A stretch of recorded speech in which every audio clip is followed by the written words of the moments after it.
Welcome back, everyone. Thanks for joining in and watching episode 9 of Ask the Boss, and I'm joined by a very special guest here today in Kezie Apps. Kezie, welcome. Thank you for having me. Couple of questions first off the bat, which are not on the sheet, because as you know, this works that we go out to our fan base and our members, and they usually ask questions. You've got to ask me some, I've got to ask you some. But firstly, a question. Tell me about Kezie Apps. Oh gosh, what's there to know?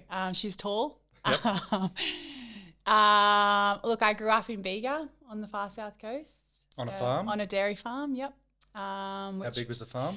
Oh, How big is the farm? The farm's quite big. It has grown over the last 20, 30 years. So we have 2 farms adjacent to each other down there, which Both still dairy? Both still dairy, yep.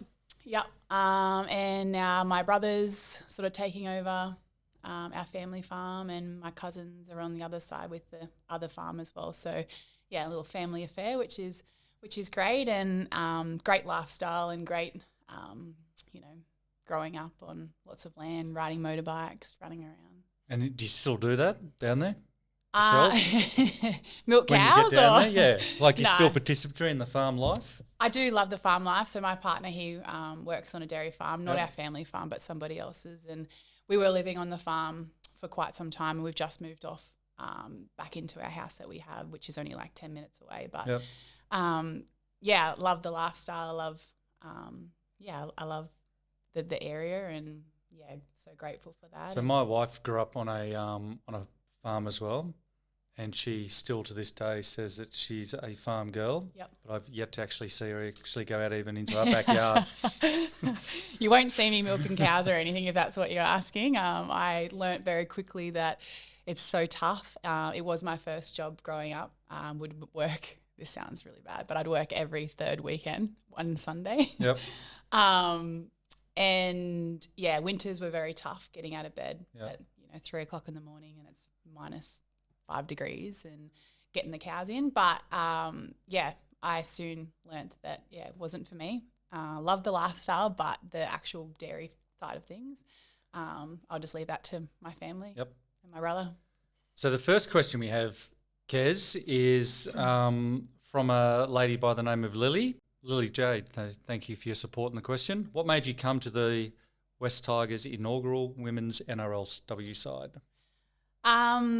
Yeah, I obviously love the club. I was lucky enough to be a part of the Harvey Norman Premiership under West Tigers last year, and I really enjoyed my time under Noddy and Adele, and the group of girls were fantastic. And yeah, it was definitely a tough decision for me, obviously being at the Dragons for a very long time, and loved my job and loved being a part of the community team and obviously the area. But, I've been playing this is my 10th season, so I've been around a little while, and obviously I could see myself being at that club for a very long time, but I sort of wanted to challenge myself and my football ability. I've been, obviously, been in my comfort zone being there. So, yeah, I thought, why not come over to West Tigers, and coming over here and seeing the facilities that you guys have here was amazing. And obviously having lots of chats with Noddy and Betsy, and seeing, where they see me and, what they want out of myself and where they want to take my footy. And that really excited me. So I wanted a challenge to come to a new club and have a fresh sort of start, and play with some of those girls that I've already played with last year. So, yeah, it was ended up being a very easy decision. And That would have made the decision, I think, because sometimes the unknown is what is the great concern, but having a level of familiarity with a lot of the girls that you played with last year would have made certainly things a lot more comfortable in that process. Yeah, it definitely did. And obviously I have been coached under Noddy before, and I really enjoyed that brief time that he had with our team last year. So, yeah, I wanted to see where that could go further, and obviously seeing Bo and seeing what she's done with the club. And, yeah, I was just really excited to, just to be a part of the inaugural side and to help shape what that looks like for this season. Can you describe the grand final last year, and especially that last 5 minutes? Oh, And what you were feeling at the time and the emotions? I honestly haven't probably played that tough a game in a very long time, and I've never experienced cramps in my calves especially. And by the end of that extra time it was, I remember Sammy Bremner got through the middle and I was chasing her and my calves were cramped up and I couldn't run any further, and it was the worst feeling obviously. But that game after Em hit that field goal and slotted it, and after we won, it was the best feeling ever. And obviously how close that game was, it was great to get the win. Well, there's a few times through that game where like the game was over. Like we had lost the game and, we fought back at the end of full time and then again in extra time. You've played obviously representative football at the highest level. Where does that sit in terms of games and experience? Yeah, it sits pretty high, to be honest. I've never, ever been in a side that's gone into extra time, so 5 minutes each way, and then extra time. Of a grand final too. Of a grand final at that level. So it was, again, a part of history and, an experience that obviously no one will ever take that away from our team. And those group of girls that, it was just an awesome feeling and a great way to finish off our season, and I guess leading into NRLW season this year. And a great part, I think, and I'm sure one of the attractions of you coming here was our commitment, both from a resource and also financially, into pathways in the women's program, that a lot of those girls have actually now transitioned nicely into the NRLW squad. Yeah, definitely. I feel like what you guys have done for your pathways for the women especially is amazing, and you can have those clear avenues and those clear pathways that the girls can see that if they do these things, these little stepping stones, they can have NRLW at the end of it as being obviously a dream for them to play for this club. Question from myself. It says Justin. Question from Justin. That's me. No, over the weekend, you and the squad welcomed family and friends to the Zurich Centre. How was that? What was their feeling? Yeah, that was actually really special. It was nice to be able to welcome in the families of the girls, and I guess it is definitely something that we don't take it for granted. Which I know, obviously, all the girls are so grateful for it, but I know it's our journey, but it's also their journey as well. Obviously, we spend a lot of time with each other and at this club, and the amount of hours that we train and spending with each other, the families are the ones who are that support network who are holding fort back home. And so without their support and their understanding,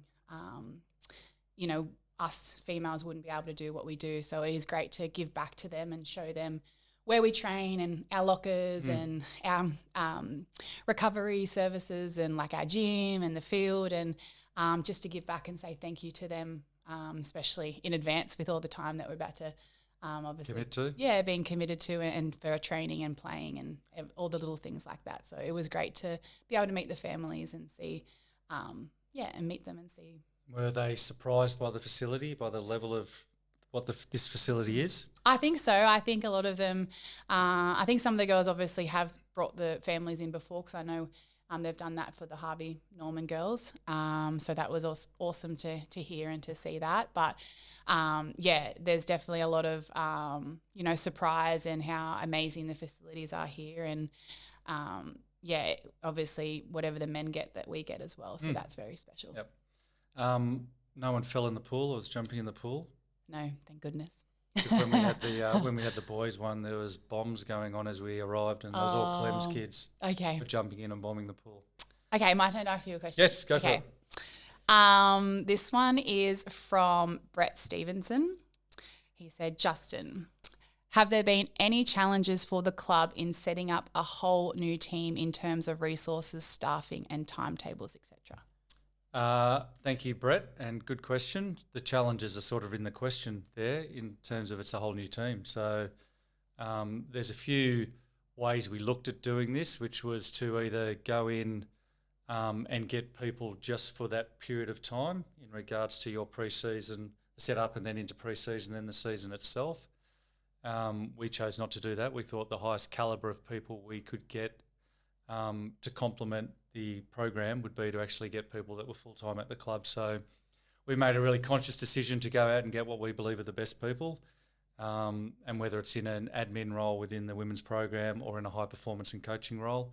So we've certainly committed to that path. The challenge with that is obviously the financial resources and commitment around that, and obviously being able to fund that. And as we've spoken about plenty of times before, Brett and Kez, that we sort of 4 or 5 years ago made that commitment to actually develop pathways and make this program the best program it could be, and create a real legacy for the club moving forward. So we've done that. We'll continue to do that. But the biggest challenge is always when starting anything new, in making sure you get it right.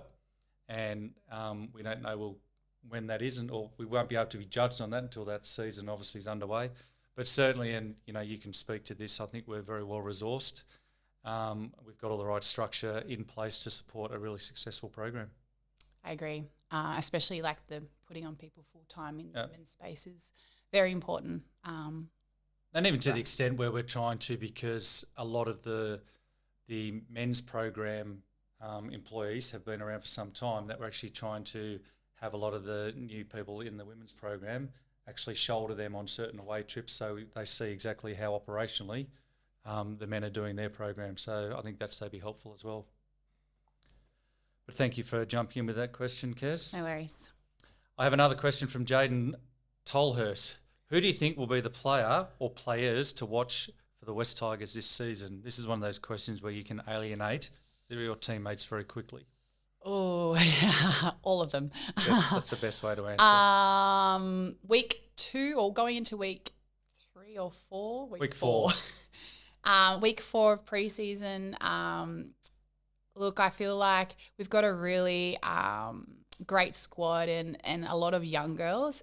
I feel like a lot of unearthed talent that is coming through, and I'm really excited with all their work ethic and their attitude and their effort at training. So I'm excited to see how we do go, obviously come round 1 and for the remaining of the season. But I'm going to say all the girls. All the girls. I can't isolate one. And how's Bo going? Obviously coming off an ACL.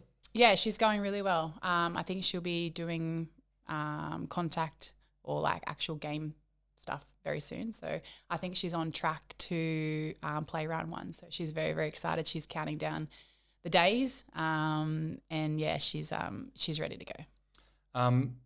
Both Bo and yourself are obviously working also at the club. How have you found that in the first 6 weeks you've been here?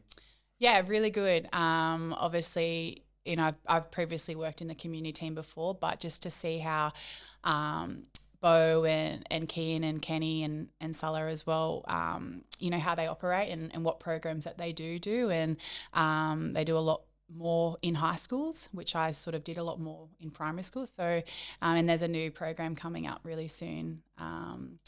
And it's involved in women, so I'm excited for that. So I can't wait to. And I think you're also going to get involved in the foundation a bit too. Yeah. So we're just talking about that behind your back. So okay. We've got you ready to go.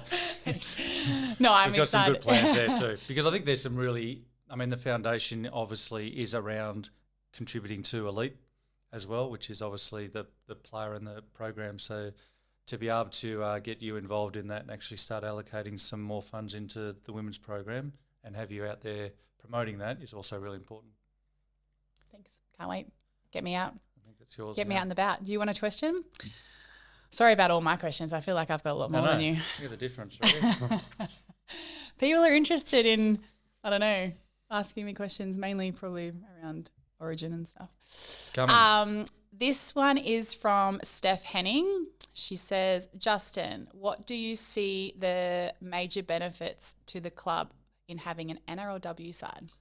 So many benefits. It becomes purely aspirational for kids all the way from primary school all the way up now in our catchment area, and that's, to play or participate and have a pathway to an elite status is what everyone's about. And you girls and this club become inspirational and motivational for anyone who wants to, participate in the game of rugby league. And I think it transcends so many important messages out into the community, being able to participate in team-based sports and having role models like yourself. under the umbrella of West Tigers is something that we're really proud of and excited by. And it's essential for us as a club as we move forward to continue down this path. So you touched on State of Origin, obviously. You've played Game 1 a couple of weeks back and you're preparing for Game 2 now. How did you feel about Game 1? Obviously, pretty disappointed with how the result of Game 1, obviously not winning. And obviously every game you want to play, you want to win. And we prepared so well that whole week prior to it. And for us to have so many errors in our game, which obviously hurt us and didn't, I guess, capitalise when Queensland made an error. We didn't capitalise on that. And, we've got lots of areas that we can fix on and work it out and be better at. So, which is what obviously we're doing prior to Game 2. And Game 2 last night of the men's was on State of Origin. It was a good win by Queensland to wrap up the series. I can't believe you're a Queensland supporter. Born and bred. Well, my family's born and bred up there. Were you born and bred up there? Where were you I born? was born south of the border, Melbourne. So I've got a choice to make, either New South Wales or Queensland. I went with my heritage. I don't think that's unreasonable. I don't know why you're looking at me like this. Sorry. Meeting, what is it? Podcast done. Exactly. He's a Queenslander. Doris Plum has a question. Thank you, Doris. Great to see you in West Tigers colours. How tough or easy was it for you as a female athlete in this code to get to where you are right now? My daughter plays under 16 and has a dedicated comp across SEQ. What was it like for you as a junior? So there's probably 3 questions there. Thanks, Doris. Okay, so as a junior, I played for the Bega Roosters when I was 8 years old. I played till I was 11, so a long time ago. There weren't any pathways for myself, so it's a great time now, Doris, I guess, for your daughter coming through with the pathways that are in place, that she doesn't have to stop playing rugby league, which is obviously something that I did. So I stopped at 11 and didn't start back playing till I was 23, so it was a very big age gap where females these days don't have to stop. They can obviously continue playing, which is very exciting to see. And we are seeing those girls coming through now who have played sort of all the way through, and obviously their skill level is unbelievable for their age. It's maybe the part of that question, Doris. What was the other parts? How tough or easy was it? Probably that's a really, really important question. Yeah, obviously it can be tough. There are a lot of I'm not going to say sacrifices, because it's for me it was a choice to make. Obviously, you miss out on again, not miss out, but there's a lot of choices you have to make in regards to traveling and training, and you've got to prioritise. You do have to prioritise. So obviously, your friends have got birthdays, and your family have got weddings, and things that are happening in day-to-day life that I had to choose not to do and focus on my career and on my football. And yeah, as I said, it was a choice, not challenges. So there are a lot of choices that you have to make if that's the pathway you want to do. And obviously over the last 10 years that I have been playing, there were a lot of choices that I did make, which obviously if I didn't make those choices back then or along the way, I wouldn't be, I guess, sitting here in West Tigers colours. As a female athlete, if you sort of where you are today and where the code is today in the game and the support and the investment in it, could you imagine yourself starting your career right now versus when you did start your career, the difference? Yeah, obviously, if I was just starting my career now, oh my goodness. I get so excited to see where it obviously is now, and I get so excited seeing young females, especially obviously in our team, the opportunities that they're going to be receiving from now onwards. It's mind-blowing to think that it's come this far. Obviously, I've been a part of it for a very long time, so I've seen the growth and I've seen the changes that have gone from, staying in very dingy and dodgy places to be playing on random fields that, have no supporters or no one knows about it, to obviously now we have these facilities and you have access to it whenever you want. And our training facilities are just, amazing, and the places that we go and the stadiums we play at. So obviously it has come a really, really long way. So it's exciting to see where, young girls that they've got these opportunities now and where it's going to go in the next 10 years. So as a female athlete, how important is it in terms of the facilities, and I'm not talking about here, but in terms of the grounds or the stadiums, because as a club, we're constantly talking about a fit-for-purpose stadia strategy that we've committed to going back to our suburban grounds in Leichhardt and Campbelltown, which is really important to our identity and our history. But our biggest challenge is the fact that we've committed so many resources, and not because we needed to, because we wanted to and we're passionate about, into the NRLW and the whole program, that unless there is funding that comes from the government, and then there's a realisation around equality, and equality doesn't just start with providing a facility after the men have played, it's actually providing the same facility and the equivalent facility, allowing you to play either before or after the men to actually showcase what we're trying to showcase, which is the evolvement of this great game for females. How important is it for you, and if you could pitch to the government right now, with all seriousness, how we do urgently need funding for these stadiums, so we've got sheds that you can change in, because currently there has been scenarios where there's a tent out the back or a marquee out the back that, you know, other teams have been getting changed in. You know, at 10 o'clock at night after the game, after you've played after the men, you've got to walk in the dark back to a car park that's not even close to where the game is, where the ground is. All these are real life challenges.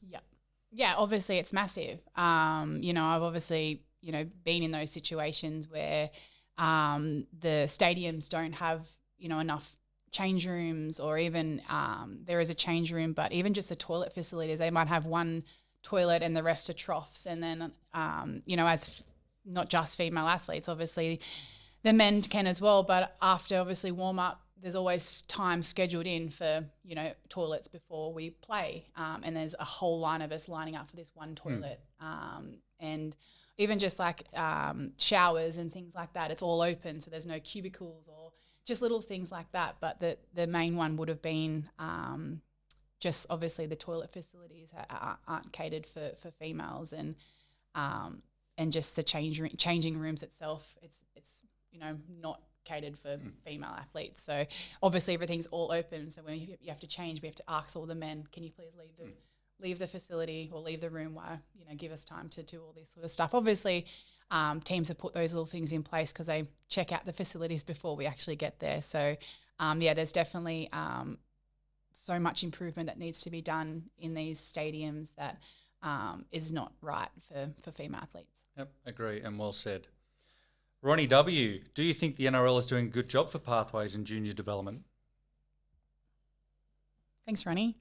Obviously, I can only speak on behalf of West Tigers and seeing what their pathways are like. So, and I obviously agree with what's happening there and what you guys have put in place for your female pathways. So I'm not sure what every other club has put in place in the areas. But I think it's fair to say that the NRL are certainly 110% behind pushing pathways, investment and development of the women's program.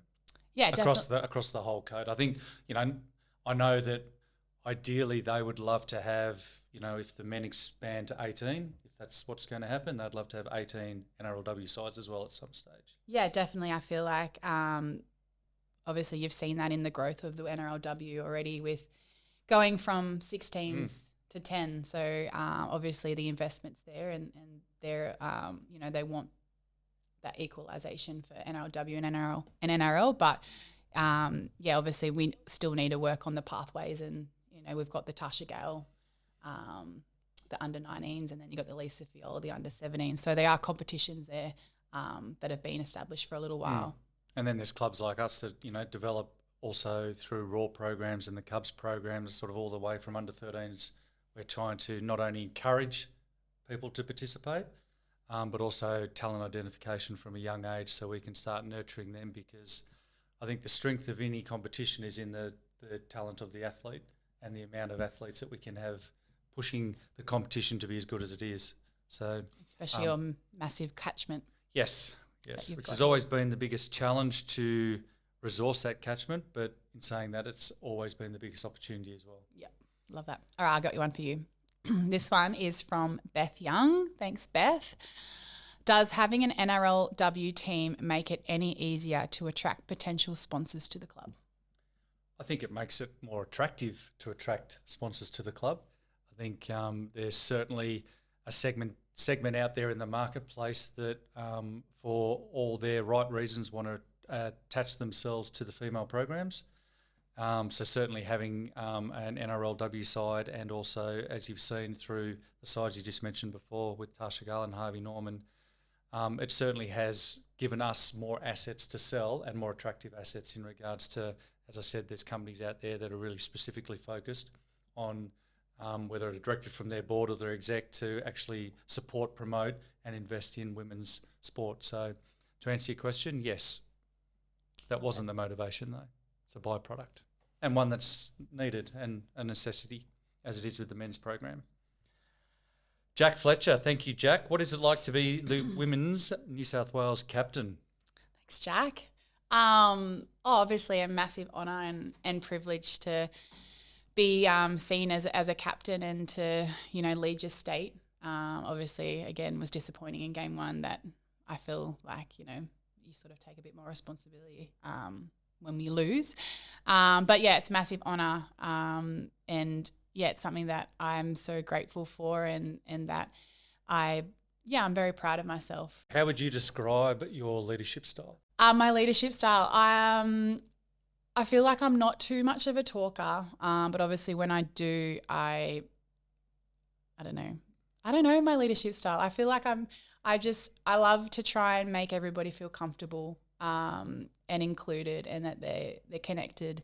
I'm sort of like the mother hen in the group, and I don't know. I just don't really do anything. I just be myself. But you've obviously got for coaches and for your teammates to choose you as a leader, you've obviously got qualities and standards and values that people aspire to and want to follow behind. Yeah, obviously, yeah. I feel like I lead more with my actions on the field, and obviously trying to set the standard, and obviously with your professionalism and everything that you do on and off the field, that's something that I obviously just, as I said, I just try and be myself. And if you're not early, you're late.